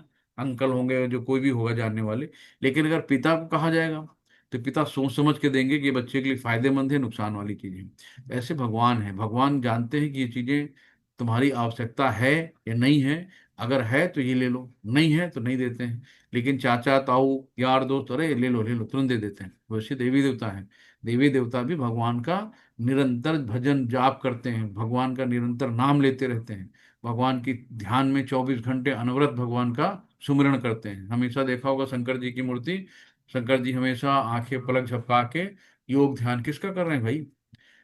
सब लोग कहते हैं ना कि अगर फिर शंकर ही जी सबसे हैं तो शंकर जी किसकी किसकी आराधना कर रहे हैं, है ना। तो निरंतर करते हैं। आप सोचो किसी काम में आप लगे हो, बहुत व्यस्तता हो, इवन आजकल कुछ नहीं तो फोन पे अगर आप बात कर रहे हो, बच्चा कहता है मम्मी मम्मी हमें चाहिए, जाओ ले लो। मतलब यहाँ से हटो, मोबाइल देखना हो कुछ भी करना, जाओ। तो इतना किचन में बिजी हैं, बच्चे ने कुछ कहा मम्मी वहां जाओ जाओ जाओ, करो जाओ, भागो भागो भागो जाओ। तो वैसे ही देवी देवता है, उनको लगता है कि हमारी भक्ति में कोई हमें व्यवधान न डाले। वो उनका कहा, "हाँ, जाओ ठीक ठीक जाओ, तुम धन चाहिए जाओ, पति चाहिए जाओ", जो कही मतलब तुरंत पूर्ति करते हैं। तो देवी देवता क्या करते हैं, शीघ्र फल दे देते हैं सकाम कर्म का। शिल प्रपात की जय। तो इस जगत के देवताओं के विषय में भ्रांत धारणाएं हैं और विद्वता का दंभ करने वाले अल्पज्ञ मनुष्य इन देवताओं को परमेश्वर के विभिन्न रूप मान बैठते हैं। तो देवता लोग हैं उन्हीं को सब भगवान मान बैठते हैं, तो उनको अल्पज्ञ कहा, अल्पज्ञानी, है ना। तो वस्तुतः ये देवता ईश्वर के विभिन्न रूप नहीं होते, किंतु वे ईश्वर के विभिन्न अंश हैं, है ना। तो रूप नहीं है, अंश हैं भगवान के। तो भगवान के जैसे कि हमारा शरीर है ना, शरीर में हाथ पांव अंग जितने शरीर के अंग हैं, अंश हैं। तो अंश का काम करना होता है पूर्ण की सेवा करना। तो शरीर, एक शरीर है पूर्ण, और जितने ही ये अवयव हैं सब अंश हैं। अंश का काम है पूर्ण की सेवा करना। तो ईश्वर तो एक ही है किंतु अंश अनेक हैं। ईश्वर एक है, ईश्वर परम कृष्णा। तो ईश्वर परम कृष्णा सच्चिदानंद गोविंदम, अनादिनादि गोविंदम। तो ये ईश्वर कौन है, कृष्णस्तु भगवान स्वयं, भगवान श्री कृष्ण, भगवान स्वयं श्री कृष्ण ही है, और कोई नहीं है। अब यहाँ पे देखो क्या आता है कि चातुर्वर्णमया सृष्टम गुण कर्म विभाग सह तस्य कर्तारमपि माम विद्य कर्ताम अव्ययम। तो चातुर्वर्णमया सृष्टम, तो ये चार वर्ण बनाए हैं, है ना। कैसे बने हैं, गुण कर्म विभाग सह, गुण और कर्म के अनुसार पे। ये नहीं कि हमने पंडित के घर में जन्म ले लिया तो हम पंडित हो गए, भले ही कुछ नहीं आता, कोई ज्ञान नहीं, लेकिन हमने ब्राह्मण के घर में जन्म लिया तो हम ब्राह्मण ही रहेंगे, ऐसा नहीं है। हमारे यहाँ पे जो भगवान ने बताया ना, गुण कर्म के अनुसार से जाति होती है। तो जो जैसा कर्म करता है ना, आज सोचो बॉर्डर पे जितने लोग हमारी देश की रक्षा में लगे हैं, वो चमार पासी यादव ठाकुर बनिया जो भी होंगे, XYZ जो भी जाति के, लेकिन वो क्या है, शुद्ध क्षत्रिय हैं। क्यों? क्योंकि वो क्षत्रियों का काम कर रहे हैं, है ना। बॉर्डर पे लड़ाई करते हैं, बड़ा देश की रक्षा करते हैं। आज वो बॉर्डर पे हैं, तो हम लोग यहाँ पे सुखी हैं। अगर वो बॉर्डर पे दिन रात जाके मेहनत ना करें, सुरक्षा की ना करें, तो हम लोग यहाँ सुखी रह सकते हैं? तो वो क्या है, क्षत्रिय हो गए। जो व्यवसाय कर रहा है, खेती बाड़ी कर रहा है, गाय पाल रहा है, वो वैश्य हो गया, है ना। और जो ज्ञान दे रहा है, जो भगवत गीता पढ़ा रहा है, भगवान के बारे में बता रहा है, सब कुछ कर रहा है, वो शुद्ध ब्राह्मण हो गया, ब्राह्मण से भी ऊंचा हो गया, है ना। तो इस तरीके से, और जो इन तीनों की सेवा करता है ना, क्षत्रिय वैश्य और ब्राह्मण की जो सेवा करता है इन तीनों की, वो शूद्र में हो गया। यानी कि सेवा का मतलब, जैसे कि समझ जितने भी गवर्नमेंट जॉब में हैं सब सेवा ही तो कर रहे हैं, जो जॉब कर रहे हैं, नौकरी कर रहे हैं कहीं ना कहीं, सब शूद्र में आ गए। तो हम सब शूद्र में ही हैं, कहीं ना कहीं किसी की सेवा ही कर रहे हैं हम लोग। तो इससे बढ़िया है कि भगवान की सेवा करो, है ना। नहीं तो माया की सेवा करोगे। तो प्रभुपाद जी कहते हैं ना, तो भाई डॉग की सेवा करने से बढ़िया गॉड की सेवा कर लो। ये है डॉग के लिए टाइम है कि सुबह निकाल के उसको 1 घंटे चले जाएंगे भाई, घर पे सुसु पोटी न करे, बाहर टहला लाते हैं, मॉर्निंग वॉक करा लाते हैं, उसको खाना देते हैं, उसकी सेवा करते हैं, उसको नहलाते हैं। लेकिन भगवान के लिए उनके पास 1 मिनट टाइम नहीं रहता है। तो इस तरीके से है। तो प्रकृति के तीनों गुण, प्रकृति के तीनों गुणों और उनसे संबंध कर्म के अनुसार मेरे द्वारा मानव समाज के 4 विभाग रचे गए हैं। यदि मैं इस व्यवस्था का सृष्टा हूँ, तो भगवान ने स्वयं ये विभाग रचे हैं, साफ साफ लिखा ना, चातुर्वर्ण मया सृष्टा, मया मेरे द्वारा। तो प्रकृति के तीनों गुणों और उनसे संबंध का, 3 गुण कौन से हैं, सतोगुण रजोगुण और तमोगुण। तो उन्हीं में से बंधे रहते हैं। तो मानव समाज के चार विभाग रचे गए हैं। यद्यपि मैं इस व्यवस्था का स्रष्टा हूँ, किंतु तुम ये जान लो कि मैं इतने पर भी अव्यक्त अकर्ता हूँ। ये सब करने के बाद भी भगवान किसी से लिप्त नहीं रहते हो, निर्लेप रहते हैं। तो भगवान कहते हैं कि इतना करने पे भी जान लो कि मैं अव्यक्त अकर्ता हूँ। और यहाँ पे न मा कर्माणि लिम्पन्ति न मे कर्म फले स्पृहा इति मायो भी जानाति कर्म भीर न सबद्धते। शिल प्रपात कीजिए, मुझ पर किसी कर्म का प्रभाव नहीं पड़ता। भगवान कहते हैं ना, मेरे मुझे किसी कर्म का कोई प्रभाव नहीं पड़ता, ना ही मैं कर्म फल की कामना करता हूँ। जो मेरे संबंध में सत्य, इस सत्य को जानता है, वो कभी भी कर्मों के पास में नहीं बनता। तो जो इस सत्य को जान गया, वो सारे कर्मों के बंधन से छुट्टी मिल जाती है उसको। यही जानना है। जनाएगा कौन? हमारे जो गुरु होते हैं। गुरु हमें रास्ता दिखाते हैं, गुरु हमें बताते हैं कि हमें इन सब चीजों से कैसे निकलना है, इन बंधनों से कैसे निकलना है। क्योंकि हम लोग सब बंधनों में बंधे हुए हैं।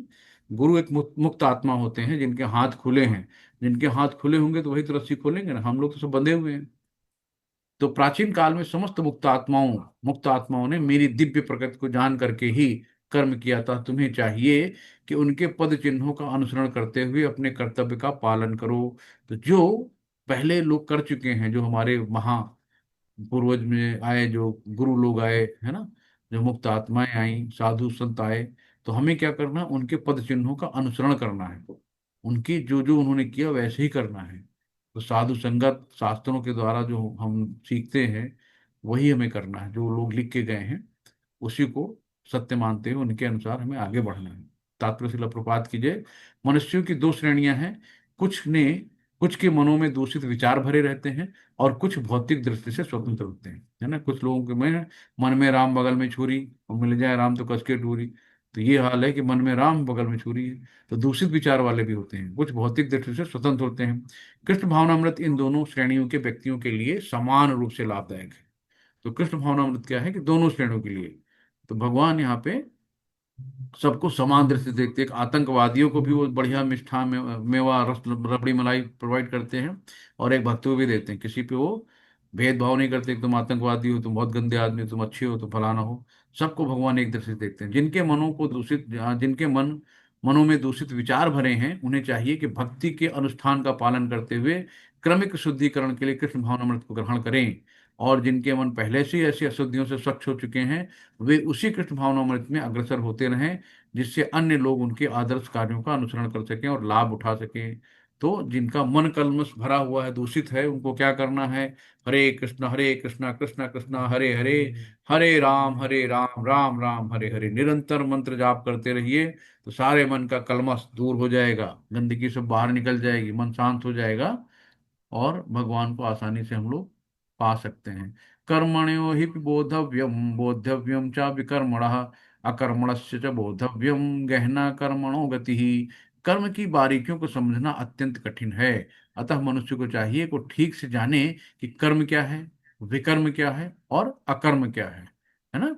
तो कर्म जो शास्त्रों में लिखा है, विधि विधानों से हम लोग करते हैं, सकाम कर्म होते हैं। विकर्म क्या है? जो शास्त्रों के अनुरूप उनके उनकी अवमानना करते हैं, उनको नहीं मानते हैं, शास्त्रों के विरुद्ध कर्म कार्य किए जाते हैं, वो विकर्म होते हैं। अकर्म क्या है? जो हम भगवान के लिए काम करते हैं। तेरा तुझको अर्पण क्या लागे मेरा, लेकिन अर्पण कुछ नहीं करते हैं। लेकिन अगर जो हम काम भगवान के लिए करते हैं, वो अकर्म है। जैसे देखो नारद मुनि को नारायण नारायण, हमेशा जो भी काम करते हैं भगवान के लिए करते हैं, है ना। अपने लिए कुछ नहीं करते हैं, अकर्म में आता है। और अपने कर्म फलों की सारी आसक्ति को त्याग कर सदैव संतुष्ट व स्वतंत्र रहकर वो सभी प्रकार के कार्यों में व्यस्त रहकर भी कोई सकाम कर्म नहीं करता। अब यहाँ देखो, मंदिर के बनाने के लिए डोनेट कर रहे हैं, सीमेंट दे रहे हैं, है ना। जो भी कर रहे हैं, क्या हो रहा है? भगवान के लिए हो रहा है ना। हम लोग दान कर रहे हैं। भाई मंदिर कैसे बनेगा? कौन बनाएगा? जब हम गृहस्थ लोग दान देंगे तभी तो मंदिर बनेगा। बिना दान के मंदिर तो चलता नहीं। पूजा पाठ में फूल आते हैं, वहां पे साफ सफाई होती है, कर्मचारी होते हैं, पुजारी होते हैं, कुछ गृहस्थ भी होते हैं जो सेवा में लगे हैं। जब सारा दिन सेवा करेंगे तो अन्न कहाँ से लाएंगे, है ना। वहां पे प्रसादम बंटता है, तो सब कहाँ से आता है? जो हम लोग जाके हुंडी में दान कराते हैं, उन्हीं से मंदिर चलते हैं। तो हमें कभी भी मंदिर खाली हाथ नहीं जाना है। कभी भी जाओ, कुछ भेंट लेके जाओ, एक फूल ही लेके चले जाओ। हुंडी में कुछ 10, 5 रुपए, 2 रुपए, 10 रुपए, 100 रुपए, जिसकी जो श्रद्धा डाला हो, है ना। तो ये सब अकर्म में आते हैं। तो कृष्ण भावना जो व्यक्ति कृष्ण भावना में पूर्ण लीन रहता है, और उसे अपने आध्यात्मिक कर्मों के योगदान के कारण अवश्य ही भगवत धाम की प्राप्ति होती है, क्योंकि उसमें हवन आध्यात्मिक होता है और हवि भी आध्यात्मिक होता है। श्रील प्रभुपाद जी ने कम से कम 200 देशों की यात्रा की, और कितने मंदिर बनवाए, है ना। सब कुछ भगवान के लिए उन्होंने कर दिया। और 70 साल की एज में ये काम शुरू किया था, जहाँ लोग हाथ खड़े कर देते हैं कि अब तो भैया हम बुढ़े हो गए, अब हमसे ना हो पाएगा। तो आप कोशिश करिए, भगवान कराता है। ये देखिए, हम ब्रह्मचारी लोग हैं, ब्रह्मचारी लोग भी भजन कीर्तन कर रहे हैं आराम से, है ना। ये भी भगवत धाम जाएंगे। और ऐसा नहीं कि ब्रह्मचारी ही जाएंगे, देखो गृहस्थ लोग भी हैं, पति पत्नी बच्चे माँ सब हैं, है ना, बहन। तो ये भी भगवत धाम जाएंगे, ये भी अब पूजा कर रहे हैं। तो इसमें से खुद विशुद्ध ब्रह्मचारी श्रवणादि क्रियाओं तथा इंद्रियों को मन में की नियंत्रण रूपी में अग्नि में स्वाहा कर देते हैं। और दूसरे लोग नियमित जो गृहस्थ है, इंद्र विषयों को इंद्रियों की अग्नि में स्वाहा कर देते हैं। तो ये हमें सब कुछ अपनी इंद्रियों को भगवान की सेवा में लगाना है ना। तो उसी को नवधा भक्ति कहते हैं। आगे आएगा, कठोर व्रत अंगीकार करके कुछ लोग अपनी संपत्ति का त्याग करके, कुछ कठिन तपस्या द्वारा, कुछ अष्टांग योग पद्धति के द्वारा, अथवा दिव्य ज्ञान में उन्नत करने के वेदों के अध्ययन के द्वारा प्रबुद्ध बनते हैं। तो बहुत लोग देखो, अष्टांग योग, एक पैर पे खड़े हजारों साल, है ना। ये देखो, इतना सब शरीर जर्जर हो गया, हजारों साल की तपस्या कर रहे हैं। तो हमें इतनी कठिन तपस्या करनी नहीं है। हमको सबसे सरल विधि भगवान ने बताई है कि 4 नियमों का पालन करो, और 16 माला करो, और सीधे भगवत धाम चले आओ, है ना। शिल प्रपात कीजिए तात्पर्य शिल प्रपात द्वारा। मानव जीवन के चारों आश्रम के सदस्य कौन से? ब्रह्मचारी, गृहस्थ, वानप्रस्थ तथा सन्यासी। एक एवरेज मानी गई एज 100 साल। तो 100 साल में 25 साल पहले जो होते हैं वो ब्रह्मचारी का होता है, फिर 25 से 50 गृहस्थ होता है, 50 से 75 वानप्रस्थ होता है, तथा 75 से 100 का सन्यासी होता है। तो पूर्ण योगी बनने के निमित्त है, मानव जीवन पशुओं की भांति इंद्र तृप्ति के लिए नहीं है ना। तो इंद्र तृप्ति पशु के रूप में करते हैं। बंदरों को देखो, दिन भर इधर उधर करते रहते हैं, है ना, जो भी पशु हैं। तो अगर हमें केवल खाना पीना सोना बच्चे पैदा करना था, तो पशु जीवन ही बहुत था। मानव जीवन मिला है तो कुछ तो हमें भगवान की कृपा है, कुछ तो भगवान ने अलग सोचा होगा हमें, तभी तो मनुष्य का जन्म दिया। नहीं कहते ठीक है पड़े रहो यार, मनुष्य उसमें खाने पीना सोना बच्चे पैदा करना, तो जाको करो जाके। सूअर भी 14 बच्चे पैदा कर लेता है। तो हमें भगवान ने हमारी चेतना दी है, हमें कुछ अलग दिया है। किस लिए दिया है? केवल भक्ति मनुष्य के जीवन में हो सकती है, और किसी जीवन में संभव नहीं है। बड़े भाग्य मानुष तन पाया, सुर दुर्लभ सदग्रंथन गाया। तो बड़े भाग्य से मनुष्य का जन्म मिलता है। तो इतना भाग्य से हमें मनुष्य का जन्म मिला है, और हम लोग इसको ऐसे ही सो खा के बिताए दे रहे हैं, है ना। 2 घंटे मोबाइल में बिता दिया, 10 घंटे सो के बिता दिया, खाया पिया, इधर उधर प्रपंच प्रजल्पा किया, टीवी देखा, बीत गया समय। यहाँ समय बिताने के लिए आए क्या? एक एक मिनट कीमती है। आप सोचो कि अगर हम आज हम 52 के हो गए हैं, तो कितने साल हमारे बचे हैं? 70 साल उम्र ले लो, कितना बचा? 10 5 साल तो आखिरी में बुढ़ापे में बीमारी में कट जाते हैं, बिस्तर पे लग जाता है आदमी। 10 15 साल जिंदगी बची। अगर आप इससे सोचोगे यार बहुत कम लाइफ बची है, तो अब जागो, है ना। अब जागो भाई। कानपुर, इलाहाबाद, दिल्ली, मुंबई कहीं जाना तो 4 दिन से पहले तैयारी होने लगती, बैग लगने लगता है कि चलो भाई जाना है, जाना है, तैयारी कर लो, कुछ छूट ना जाए। लेकिन जहां जाना है उसको नहीं जाना। तो कम से कम जहां में परमानेंट जाना है उसको तो जानो। और ये सब इतना बहुत बढ़िया, देखिए मैंगलोर ग्रुप जो जहाँ पे नमन सिद्धार्थ प्रभु जी हैं, इतना बढ़िया मौका दिया, सब टोटल फ्री ऑफ कॉस्ट, है ना। आप घर बैठे केवल 1 घंटे सुनना, वो भी टाइम नहीं है। आप अपने घर वालों से कितने से कहते हो कि 1 घंटे सुन लो, किसी के पास टाइम नहीं है। आप लोग बहुत सौभाग्यशाली हैं, कम से कम बैठ के भगवान को सेवा हो रही, भगवान सुनना भी एक सेवा है, भगवान की सेवा कर रहे हैं, है ना। एक ये भी पुण्य का काम है। ये भी टाइम नहीं रहता, लोग अरे यार टाइम हो रहा है भागो जल्दी से। तो जो काल है, भगवान स्वयं काल कहते हैं, स्वयं काल है। तो भगवान के लिए समय नहीं है। तो यहाँ पे हमें क्या करना है कि ब्रह्मचारी शिष्यगण प्रमाणिक गुरु की देखरेख में इंद्र तृप्ति से दूर रहकर मन को वश में करते हैं, और कृष्ण भावना में संबित शब्दों के सुनते हैं। तो श्रवण ज्ञान का मूलधार है। तो सबसे ज्ञान का मूलाधार क्या है? श्रवण यानी सुनना। तो यही मेन है। तो आप लोग बैठ के सुन रहे हैं। अतः शुद्ध ब्रह्मचारी सदैव भगवान के यश के कीर्तन तथा श्रवणों में ही लगा रहता। जहां मौका मिले तुरंत सुनो, बैठ जाओ भैया, सुन रहे हैं सत्संग, इसी को कहते हैं सत्य का संग। हे कुरुश्रेष्ठ, जब यज्ञ के बिना मनुष्य इस लोक में या इस जीवन में सुखपूर्वक नहीं रह सकता, तो फिर अगले जन्म में कैसे रहेगा है? तो बताओ, इतनी सब चीजें हैं, भगवान स्वयं बता रहे हैं, फिर भी हम लोगों की अगर बुद्धि नहीं खुले तो क्या होगा? हे परंतप, द्रव्य ज्ञान से ज्ञान यज्ञ श्रेष्ठ है। तो द्रव्य ज्ञान है, उससे ज्ञान यज्ञ श्रेष्ठ है। हे पार्थ, अंततो गत्वा सारे कर्म यज्ञों का अवसान दिव्य ज्ञान में होता है। तो जितने भी चीजें हैं, जितनी भी चीजें हैं, तो दिव्य ज्ञान जो है भगवान के द्वारा दिया गया सबसे श्रेष्ठ है। अब कैसे मिलेगा ये? तद विद्धि प्रणिपातेन परिप्रश्नेन सेवया उपदेक्षन्ति ते ज्ञानम ज्ञानं तत्वदर्शितः ज्ञान ज्ञानिनः तत्वदर्शिनः।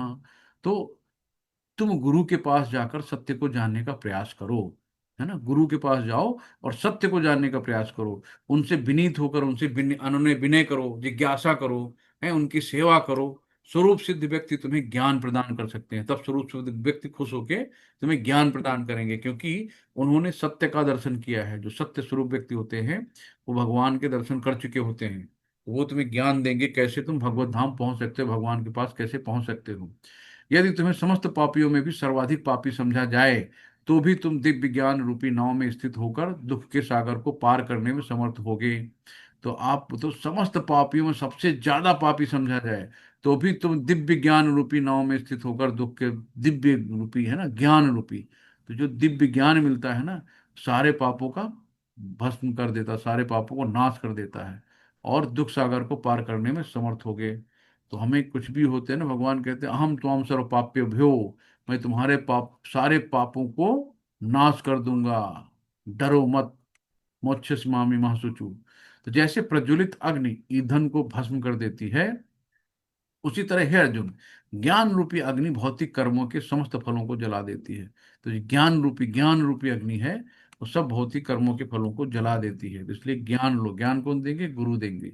श्रद्धा वाम लभते ज्ञानम तत्पर संति संयतेन्द्रिय ज्ञानम लब्ध्वा पराम शांतिम चिरेणाक्ष गच्छति ही।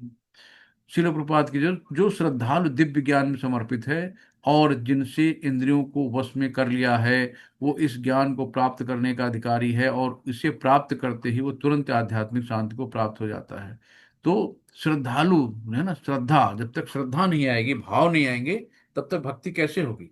तो जो श्रद्धालु दिव्य ज्ञान में समर्पित है और जिसने इंद्रियों को वश में कर लिया, अपनी जो इंद्रियां हैं लोलुप वाली चंचल इंद्रियां, उनको अपने वश में कर लिया है, वो इस ज्ञान को प्राप्त करने, वही इस ज्ञान को प्राप्त करने का अधिकारी है ना।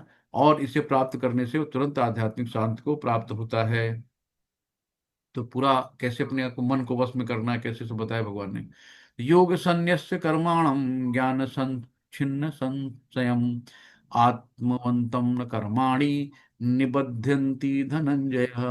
जो व्यक्ति अपने कर्म फलों का परित्याग करते हुए भक्ति करता है और जिसके संशय दिव्य ज्ञान द्वारा विनष्ट हो चुके हैं, वही वास्तव में आत्मपरायण है। हे धनंजय, ये धनंजय अर्जुन के लिए कहा, हे धनंजय, वो कर्मों के बंधन से नहीं बनता। श्रील उपपाद की जय। जो मनुष्य भगवत गीता की शिक्षा का उसी रूप में पालन करता है, एज इट इज, जैसे भगवान ने दिया है ना, जिस रूप में भगवान श्री कृष्ण ने दी है, वो दिव्य ज्ञान की कृपा से समस्त संशयों से मुक्त हो जाता है। पूर्णतः कृष्ण भावना भावित होने के कारण उसे श्री भगवान के अंश रूप में अपने स्वरूप का ज्ञान पहले से ही हो जाता है। अतएव निसंदेह वो कर्म बंधन से मुक्त हो जाता है ना। तो आत्मपरायण बनो, है ना, अपने आप को जानो कि हम कौन हैं, हम शरीर नहीं आत्मा हैं।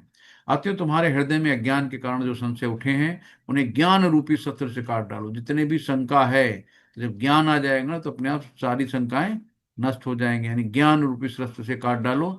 हे भारत, तुम योग से समन्वित होकर खड़े हो और युद्ध करो। तो भगवान कह रहे हैं कि तुम ज्ञान रूपी शस्त्र से अज्ञानता के जितनी भी चीजें हैं वो सब काट डालो और अपना कर्तव्य करो। भगवान ने कभी नहीं कहा कि चुपचाप बैठो, जो होगा भाग्य पे निर्भर होगा, जो कर्म में लिखा होगा वो आएगा। नहीं, भगवान ने कहा अपना कर्म करो। और तुमको हमेशा कहा तुम क्षत्रिय युद्ध करो, तो हमेशा आपको कर्म करना। ये नहीं कहे गीता सिखाती कि अपने कर्म नहीं करो। लोग बहुत तोड़ मोड़ के कहते हैं ना कि कर्माधिवाधिकारस्ते, उल्टा सीधा उसको बता के कि जो भाग्य में होगा वही मिलेगा, तो क्या हाथ पे हाथ रख के बैठ जाएं, कोई कर्म ही ना करें, भगवान की जो मर्जी को वही होगा? ऐसा नहीं है। आपको अपना कर्तव्य करना है, बाकी भरी हर इच्छा भगवान क्या देता है। शिल प्रभुपाद के तो प्रभुपाद जी के कुछ शब्द हैं, इस अध्याय में जिस योग पद्धति का उपदेश हुआ है वो सनातन योग कहलाता है ना, सनातन, शाश्वत, यानी कभी खत्म ही नहीं होता। इस योग में दो तरह के यज्ञ कर्म किए जाते हैं, एक तो द्रव्य है और दूसरा है आत्मज्ञान। तो यज्ञ जो विशुद्ध आध्यात्मिक कर्म है, यदि आत्म साक्षात्कार के लिए द्रव्य यज्ञ नहीं किया जाता तो ये ऐसा यज्ञ भौतिक बन जाता है ना। अगर आत्म साक्षात्कार के लिए द्रव्य यज्ञ किया गया तो ठीक है, लेकिन अगर नहीं किया गया तो भौतिक बन जाता है। किंतु जब कोई आध्यात्मिक उद्देश्य या भक्ति से ऐसा यज्ञ करता है तो पूर्ण यज्ञ होता है। आध्यात्मिक क्रियाएं भी दो प्रकार की होती हैं, पहली आत्मबोध यानी कि अपने स्वरूप को समझना कि हु एम आई, कि मैं कौन हूँ, तथा श्री भगवान की विषयक सत्य। जो भगवत गीता के मार्ग का पालन करता है वो ज्ञान की इन दोनों श्रेणियों को समझ सकता है। उसके लिए भगवान के अंश स्वरूप आत्मज्ञान को प्राप्त करने में कोई कठिनाई नहीं होती। ऐसा ज्ञान लाभप्रद है क्योंकि ऐसा व्यक्ति भगवान के दिव्य कार्यकलापों को समझ सकता है। इस अध्याय के प्रारंभ में स्वयं भगवान ने अपने दिव्य कार्यकलापों का वर्णन किया है। जो व्यक्ति गीता के उपदेशों को नहीं समझता वो श्रद्धा विहीन है, यानी जब तक आपके अंदर श्रद्धा नहीं होगी तब तक आप कैसे समझ पाओगे, है ना। तो वो व्यक्ति श्रद्धा विहीन है। और जो भगवान द्वारा उपदेश देने पर भी भगवान के सच्चिदानंद, सत्यचित आनंद है ना, तीन रूप है ना, सत्यचित आनंद यानी ब्रह्म और परमात्मा और भगवान सत्यचित आनंद स्वरूप को नहीं समझ पाता तो वो समझना चाहिए कि वो निपट मूर्ख है। कृष्ण भावनामृत के सिद्धांत को स्वीकार करके अज्ञान को क्रमशः दूर किया जाता है। जब हम कृष्ण भावनामृत, कृष्ण सारी भावनाएं कृष्ण के लिए लगा देते हैं तभी उसका हम अमृत पान कर सकते हैं, है ना। तो हम अपने अज्ञान को ऐसे धीरे धीरे दूर कर सकते हैं, कैसे?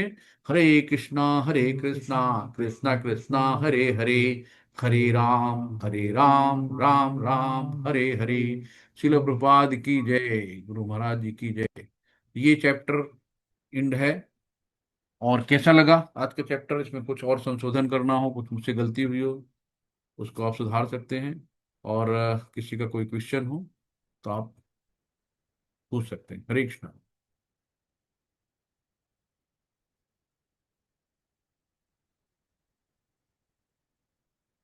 किसी का कोई क्वेश्चन है? चैट बॉक्स में कोई नहीं है,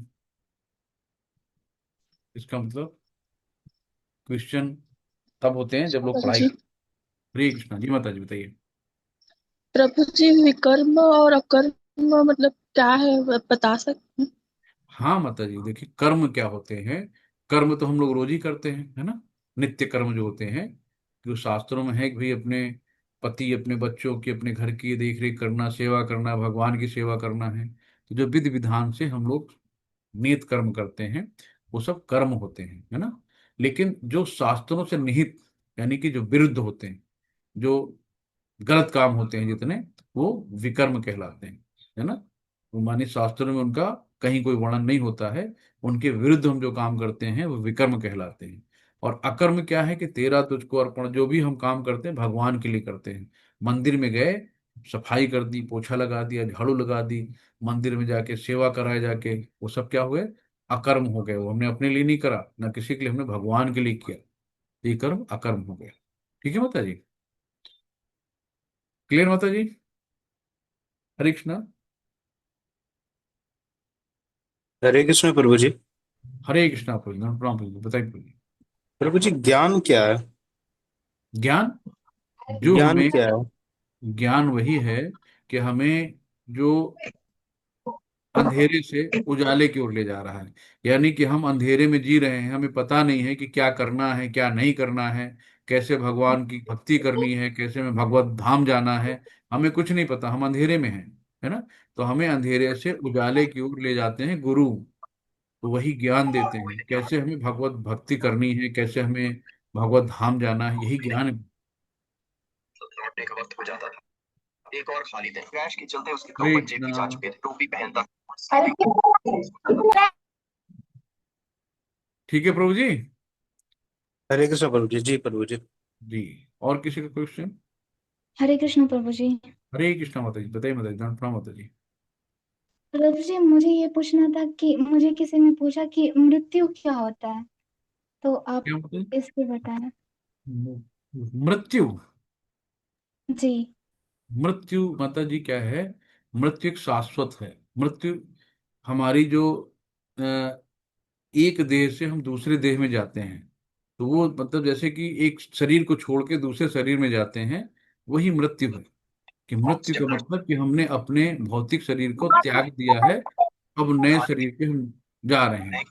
अपनी जो हमारी, हरे कृष्णा, ये डिस्टरबेंस कहाँ से है? तो मृत्यु शाश्वत है ना? इस भौतिक जगत में कोई भी ऐसा व्यक्ति नहीं है जिसकी मृत्यु ना हुई हो, वही एक शाश्वत है। हरे कृष्णा माता जी, क्लियर जी, है क्वेश्चन? धन्यवाद गुरु जी। हरे कृष्णा। तो हमें क्या है कि देह को एक देह से दूसरे देह में जाना है ना, अपने जन्म, अपने जो इच्छाएं कर्म होते हैं, हम पहला शरीर छोड़ के दूसरे शरीर, अनंत जन्म ले चुके हैं। तो मृत्यु का मतलब पुराने शरीर को त्याग के नए शरीर की तरफ हम लोग बढ़ते हैं, तो ये मृत्यु हो जाती है। और कुछ कहना होता है किसी?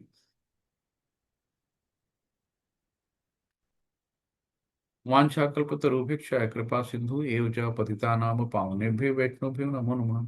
अनंत कोटि वैष्णववृंद की जय, शिला प्रभुपाद की जय, गुरु महाराज जी की जय। सभी लोग बोलेंगे हरे कृष्णा कृष्णा कृष्णा हरे हरे, हरे राम राम राम हरे हरे, हरे कृष्णा कृष्णा कृष्णा हरे हरे, हरे राम राम राम हरे हरे, हरे हरे हरे कृष्णा हरे कृष्णा कृष्णा कृष्णा कृष्णा कृष्ण हरे कृष्ण हरे, हरे हरे हरे हरे राम हरे राम राम राम राम राम हरे राम हरे। हरे हरे हरे कृष्णा, सभी को दंड प्रणाम। हरे हरे कृष्ण कृष्ण, हरे प्रभु जी। हरे कृष्ण। तो आप लोग जो है बुक लेके पढ़िए। तात्पर्य श्रील प्रभुपाद जी ने बहुत अच्छे अच्छे लिखे हैं, तो समय के अभाव में हम लोग सारे श्लोक नहीं कर रहे हैं। तो आप लोग क्विज करिएगा, माता जी भी, तन्मय माता जी भेजेंगी लिंक, तो आप लोग क्विज करिएगा। फिर आप लोग सेकंड लेवल में आएंगे, तो सेकंड लेवल में जब आएंगे तो एक एक श्लोक बढ़िया से बताया जाएगा, पूरा पूरा तात्पर्य सहित, है ना? तो आप लोग क्विज करते जाइएगा साथ साथ में। तो 10 क्वेश्चन होंगे ऑब्जेक्टिव, तो उसमें आपको टिक लगाना है बस। अगर गड़बड़ हो जाता है तो फिर से जाके आंसर दे के फिर टिक लगा दीजिए, बहुत सरल है। आप सेकंड लेवल में आ जाएंगे, पहले लेवल का आपको सर्टिफिकेट मिल जाएगा। इस तरीके से आप करते रहिएगा। हरे कृष्ण प्रभु जी। हरे कृष्णा जी प्रभु जी। प्रभु जी, अगर किसी को शास्त्रों का बिल्कुल ज्ञान ना हो, ना ही तो वेद का ज्ञान हो, उसको कुछ ना आता हो, लेकिन जी। उससे ये पता हो कि भगवान ही सब कुछ है, और वो हम्म। भक्ति मार्ग पे हो, तो क्या वो ज्ञानी कहलाएगा? बिल्कुल प्रभु जी, ज्ञानियों को ज्ञानी कहलाएगा। भगवान श्रद्धा और भाव के भूखे हैं, शास्त्रों के नहीं भूखे, है ना? तो भगवान जो अच्छा। है, आप किस भाव से भगवान अभी आते हैं, जिस भाव से मेरे पास आते हो, तो भगवान किस भाव से आते हैं कि एक ने बुक दिया, बहुत बड़े ब्राह्मण थे, उन्होंने बुक दिया, और बेचारा बुक पढ़ नहीं पाता था। तो उसने क्या करा, इस बुक को उल्टा पकड़ लिया ऐसे, अब ऐसे पकड़ के बैठा रो रहा है। तो वो आए, कहे यार ये रो क्यों रहे हो? बोले अरे देखो, भगवान कितने महान है। भगवान बताओ अर्जुन के सारथी बन गए हैं, अपने भक्त की भी नौकर बन गए। और यही सोच सोच के रो रहा था, भगवान कितने दयालु हैं, उसके अंदर कितनी भक्ति है। तो एक ब्राह्मण जो पढ़ा लिखा शास्त्रों का ज्ञानी था, उसके अंदर भगवान के लिए आंसू नहीं आ रहे थे। जो एक अनपढ़ था, जिसने बुक ले ली, उसको पढ़ना भी नहीं आता, उसने केवल चित्र देखा और उल्टी बुक पकड़ के रोए जा रहा है, फिर भगवान, भगवान कितने महान है बताओ, अपने भक्तों की लात भी सह लेते हैं, अपने भक्तों की सेवा भी कर लेते हैं, भक्तों के नौकर भी बन जाते हैं, भगवान बड़े महान है। वही सोच सोच के रो रहा था, है ना? तो ये भावना होती है। ठीक है प्रभु जी। जी ठीक है। प्रभु जी, धन्यवाद। ठीक। ठीक है, चलते हैं, फिर कल मिलते हैं। हरे कृष्णा। सब चौंक जाते हैं, सबकी हरे बुद्धि मंद हो कृष्णा जाती है। हरे कृष्णा कृष्णा। हरे कृष्ण।